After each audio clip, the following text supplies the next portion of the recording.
As we seek to reduce the threat of dangerous weapons today, I'm also calling on every nation to join us in ending the development of biological weapons once and for all. And biological is terrible, and nuclear is even beyond, and we include nuclear in that. We want to have a cessation of the development of nuclear weapons. We know, and I get to view it all the time. Sir, would you like to see? And I look at weapons that are so powerful that we just can't ever use them. If we ever use them, the world literally might come to an end. There would be no United Nations to be talking about. There would be no nothing. Just a few years ago, reckless experiments overseas gave us a devastating global pandemic. Yet despite that worldwide catastrophe, many countries are continuing extremely risky research into bioweapons and man-made pathogens. This is unbelievably dangerous. To prevent potential disasters, I'm announcing today that my administration will lead an international effort to enforce Biological Weapons Convention, which is going to be meeting with the top leaders of the world by pioneering an AI verification system that everyone can trust. Hopefully the UN can play a constructive role, and it will also be one of the early projects under AI. Let's see how good it is, because a lot of people are saying it could be one of the great things ever, but it also can be dangerous, but it can be put to tremendous use and tremendous good, and this would be an example of that. Not only is the UN not solving the problems it should, too often, it's actually creating new problems for us to solve. The best example is the #1 political issue of our time, the crisis of uncontrolled migration. It's uncontrolled. Your countries are being ruined. The United Nations is funding an assault on Western countries and their borders. In 2024, the UN budgeted $372 million in cash assistance to support an estimated 624,000 migrants journeying into the United States. Think of that. The UN is supporting people that are illegally coming into the United States, and then we have to get them out.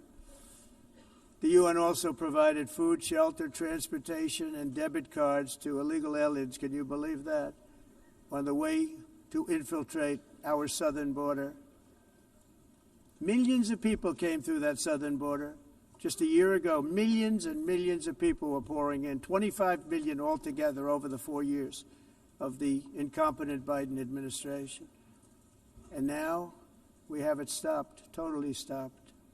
In fact, they're not even coming anymore because they know they can't get through. But what took place is totally unacceptable. The UN is supposed to stop invasions, not create them and not finance them. In the United States, we reject the idea that mass numbers of people from foreign lands can be permitted to travel halfway around the world, trample our borders, violate our sovereignty, cause unmitigated crime, and deplete our social safety net. We have reasserted that America belongs to the American people, and I encourage all countries to take their own stand in defense of their citizens as well. You have to do that because I see it. I'm not mentioning names. I see it, and I could call every single one of them out. You're destroying your countries. They're being destroyed. Europe is in serious trouble. They've been invaded by a force of illegal aliens like nobody's ever seen before. Illegal aliens are pouring into Europe. Nobody has ever, and nobody's doing anything to change it, to get them out.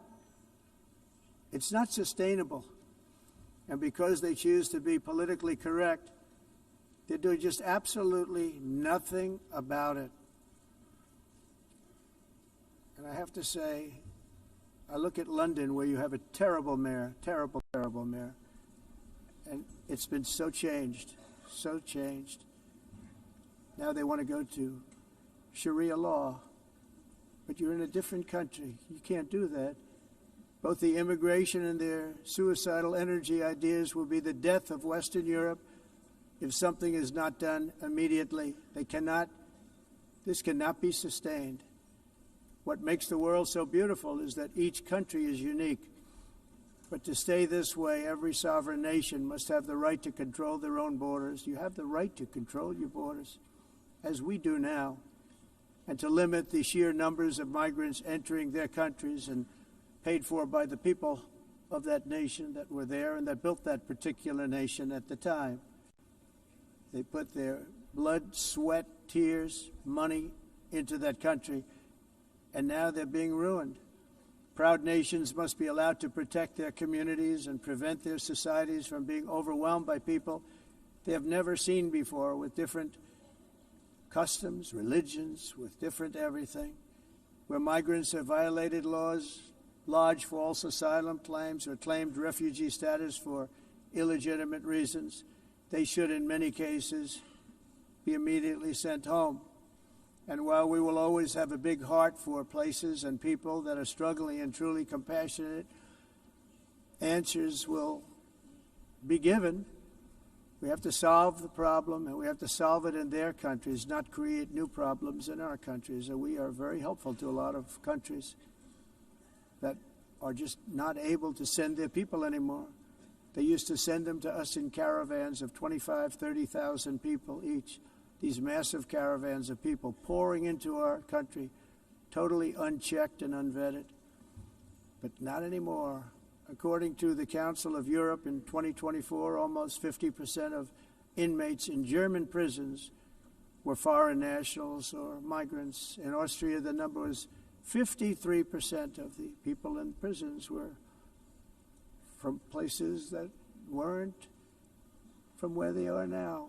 In Greece, the number was 54%, and in Switzerland, beautiful Switzerland, 72% of the people in prisons are from outside of Switzerland. When your prisons are filled with so-called asylum seekers who repaid kindness, and that's what they did, they repaid kindness with crime. It's time to end the failed experiment of open borders. You have to end it now.